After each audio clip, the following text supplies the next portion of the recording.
नमस्कार दोस्तों, ASB news India के डिजिटल पैनल आपके अपने Facebook page, YouTube channel Amrish Baliyan पर आप सबका हार्दिक स्वागत है, अभिनंदन है।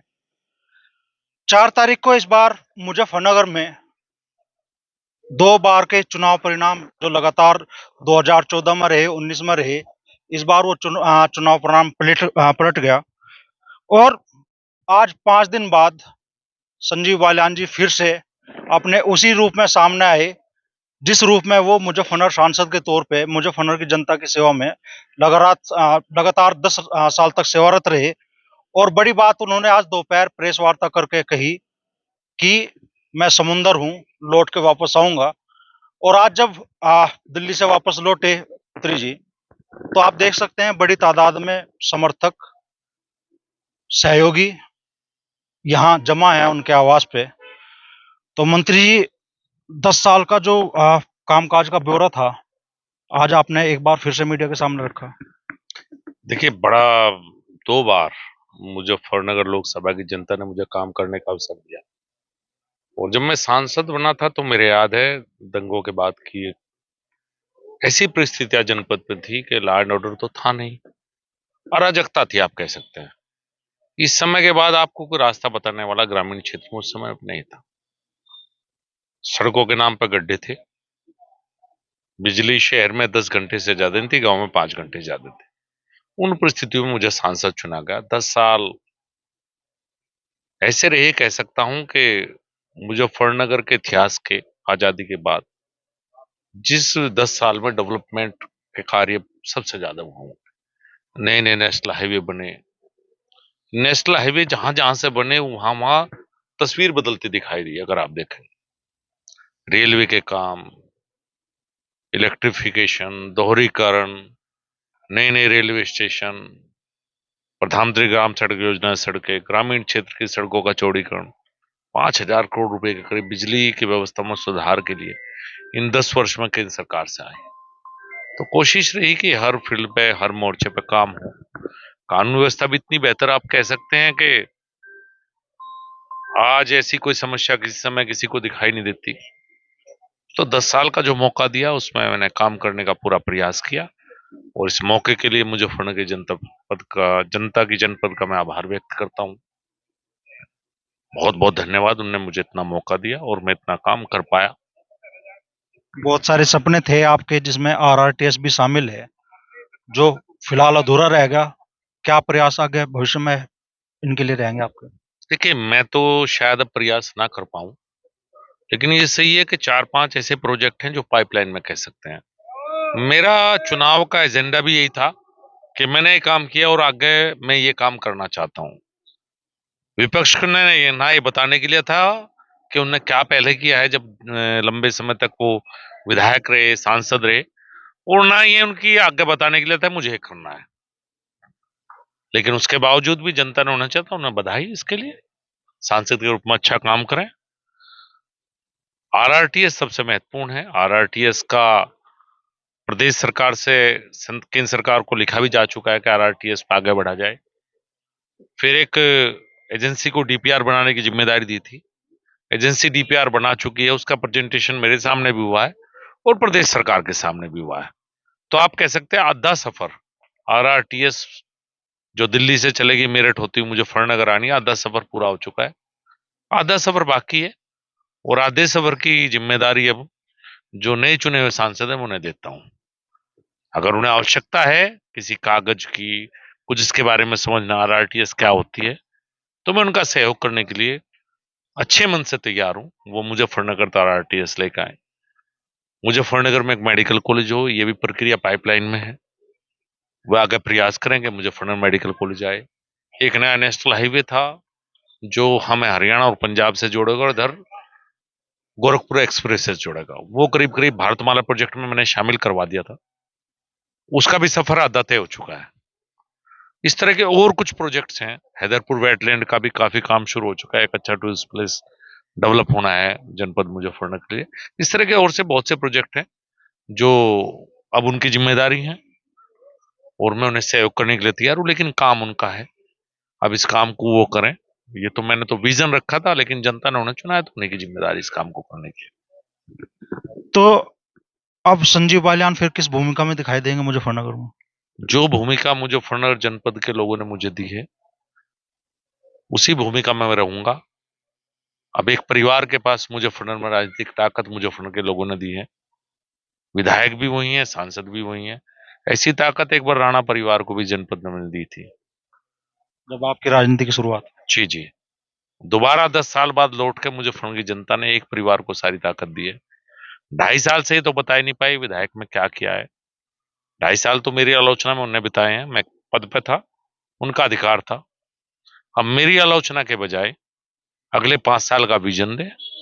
और ये राजनीतिक परिवार, सबसे जो बड़ा राजनीतिक परिवार इस समय मुजफ्फरनगर का बना है, ये अपना विजन दे। अभी तक तो सड़क टूट गई तो संजीव बालियान, ये करेगा तो संजीव बालियान। अब वो काम क्या आदर डाल रहे हैं, जनता ने चुना है। अब मेरी आलोचना तो बहुत हो चुकी है, अब तो मेरे दिन आए हैं कि मैं उनकी आलोचना करूं, मैं उनके काम में कमी निकालूं।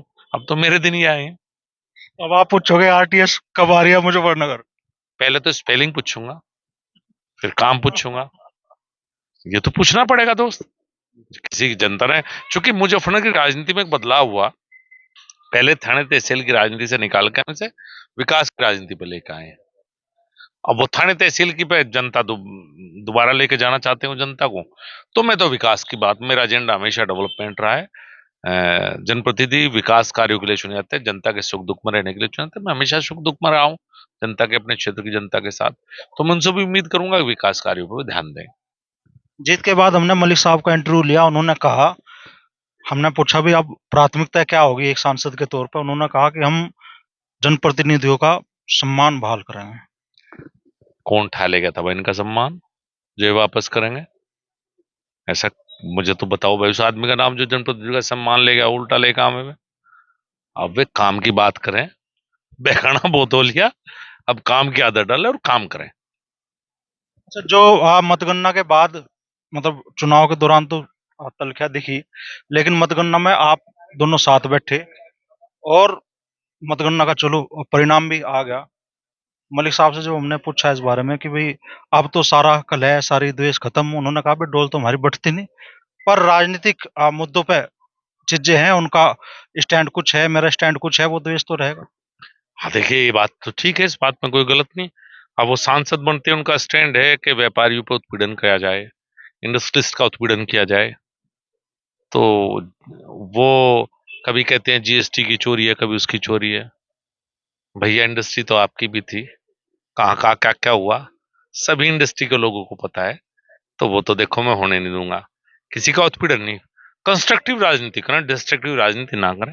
अब वो सांसद हैं, वो कई बार भूल जाते हैं ना कि सांसद हुए ना, वो सांसद हैं। और दूसरी बात, ये डिस्ट्रक्टिव राजनीति हम इसलिए नहीं होने देंगे कि प्रदेश में योगी जी की सरकार है और केंद्र में मोदी जी की सरकार है। तो डिस्ट्रक्टिव राजनीति तो हम करने नहीं देंगे, तो पॉजिटिव राजनीति करें। हम भी सहयोग करेंगे, डिस्ट्रक्टिव करेंगे तो विरोध करेंगे। अच्छा, चुनाव परिणाम से और राज्य के बीच में 5 दिन का समय आपने लिया, हार की वजह क्या रही, कुछ विश्लेषण किया आपने? मुस्लिम मतों का ध्रुवीकरण, हिंदुओं का जातियों में बंटना और पोलिंग परसेंटेज का कम होना मुख्य रूप से कारण रहा। इस पूरे चुनाव को जिन लोगों ने देखा, उनमें बहुत से लोगों का ये कहना है कि आपके साथ, मतलब कहने का तो पूरी टीम खड़ी रही, भाजपा के नेता भी सब बड़े बड़े खड़े रहे, लेकिन पीछे छुरे लेकर खड़े रहे।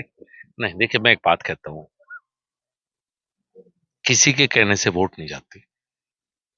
हम जनता को अपना सोच नहीं समझा पाए, जो विजन था वो जनता तक नहीं लेकर जाए। हम चुनाव को डेवलपमेंट पे ला ही नहीं पाए कि चुनाव विकास के लिए। तो ये मेरा फेलियर है। मैं अपनी फेलियर किसी दूसरे पर नहीं डालना चाहता, ना मैं कायर हूं कि किसी की आड़ लूं। मैं स्पष्ट कहता हूं कि अगर हार हुई है तो कहीं ना कहीं मैं उसकी जिम्मेदारी अपने ऊपर लेता हूं। आपके मतलब समर्थक है यार इस चुनाव का, जिन लोगों ने विश्लेषण किया वो कह रहे हैं भी एक पूरा एक चक्रव्यूह सा जैसे रचा गया, जातिवादी एजेंडे भी उठाए गए, और आपकी पार्टी के, चलो अब तो खुल गई बात हो रही है भाई, संगीत सोम जी को माना गया है पूरी बड़ी आधारशिला, उन्होंने राजपूत समाज में जो भावना उपजी उसकी रखी, तो इन चीजों का नुकसान नहीं हुआ चुनाव में? चक्रव्यूह रचा गया तो मनु का वध भी हुआ है। दूसरी बात, मैं सबसे निवेदन करूंगा, किसी सभी जातियों का समर्थन मुझे मिला है, कुछ कुछ टूट सब में हुई है। और जिनका आप जिक्र कर रहे हैं राजपूत समाज का, वो समाज है जिसने 2019 में मुझे सांसद बनाने में सबसे बड़ी भूमिका अदा की। और अब पहले तो मेरी बात किसी ने सुनी नहीं, क्योंकि कुछ लोगों ने इस तरह का जहर समाज में बोया। आप मेरे पूरे लोकसभा क्षेत्र के विकास कार्य अगर देखेंगे, मेरे पास रखा है, सबसे ज्यादा मेरे क्षेत्र का काम राजपूत समाज के गांव में हुआ है। सबसे ज्यादा डेवलपमेंट का काम आप जाके देखिए, चरथावल का क्षेत्र, बुढ़ाना का क्षेत्र, यूनिवर्सिटी दी है मैंने। वो अलग बात है कि जो लेने का श्रेय लेते हैं उनसे यूनिवर्सिटी की स्पेलिंग आप पूछेंगे तो बता नहीं पाएंगे कि स्पेलिंग क्या होती है। तो खूब काम हुआ, लेकिन जातिवाद का जहर बोने का कुछ लोगों ने प्रयास किया। फिर भी ज्यादातर लोग भारतीय जनता पार्टी के साथ रहे। मैं सबका आभार व्यक्त करता हूं, और जातिवादी राजनीति में पहले भी नहीं था और अब भी नहीं रहना चाहता। तो पार्टी के अंदर जो भीतरघात की जिन लोगों ने की, क्या उन पे कोई अनुशासनात्मक कार्रवाई इस तरह की मांग आप करेंगे? देखिए, मेरे दोनों जिला अध्यक्ष आज थे, जिला अध्यक्ष से इसकी समीक्षा करेंगे और पार्टी को जो रिपोर्ट भेजेंगे तो पार्टी जो कार्रवाई करेगी वो तो पार्टी को करनी है, हमारे स्तर से तो कुछ होनी नहीं है। तो भारतीय जनता पार्टी का नेतृत्व उसके बाद जो भी उसमें निर्णय लेगा। एक बयान बड़ा वायरल हुआ था संगीत सोम जी का, स्तर वाला बयान, लोगों को बड़ा चुभा भी, और आपने उस वक्त तो उस बयान पर चुप्पी साध ली, लेकिन आज तो आप बोल ही सकते हैं उस बयान पर खुल के। बिल्कुल ठीक है, वो डॉक्टरेट हैं यूएसए से, बहुत पढ़े लिखे व्यक्ति हैं। स्तर का मतलब क्या होता है वो तो वो बता पाएंगे। मेरी नजरों में तो स्तर आपका कैरेक्टर कैसा है, आपका काम क्या है, आपकी एजुकेशन क्या है, मैं तो स्तर को इससे नापता हूँ। अब शायद वो मेरे से ज्यादा ऊंचे होंगे, मैं तो ये कह सकता हूँ, इन सब बातों में मेरे से ऊपर होंगे। अब बस आखिरी सवाल मैं आपसे कर रहा हूँ, संजीव बालियान किस भूमिका में मुजफ्फरनगर की जनता के लिए दिखाई देंगे? जिस तरह से पहले थे उपलब्ध रहेंगे, और जहां कुछ गलत होगा उसका प्रतिरोध किया जाएगा, बेहतर रहेगा। मुजफ्फरनगर को जो 10 साल में हम सब ने मिलकर बनाया है, उससे किसी कीमत पे बर्बाद नहीं होने दिया जाएगा। अगर कुछ लोग या कुछ ताकतें ऐसी समझती हैं कि चुनाव जीतने के बाद अलग परिस्थितियां पैदा होंगी, नहीं पैदा होंगी दोस्त। भारतीय जनता पार्टी की सरकार है, हम पॉजिटिव और कंस्ट्रक्टिव रहेंगे, कह सकता हूं। डिस्ट्रक्टिव खुद भी नहीं रहेंगे और होने भी किसी को नहीं देंगे। तो आज आपने प्रेस वार्ता में एक शेर सुनाया, जरा दोबारा सुना दीजिए। मेरा पानी उतरते देख, किनारों पे घर मत बुलाने ला, मैं समुंदर हूं, लौट के फिर आऊंगा, आऊंगा, पक्का आऊंगा। तो बड़ी उम्मीदें होगी विपक्ष को, शायद अब ए टू जेड का ये घर सुनसान होगा, लेकिन मंत्री जी ऐलान कर चुके हैं कि वे समुंदर है और लौट के वापस आएंगे, और उसकी शुरुआत यहाँ उनके समर्थक, पार्टी के से जुड़े जो कार्यकर्ता हैं, नेता हैं, उनकी बड़ी उपस्थिति के रूप में आप देख सकते हैं।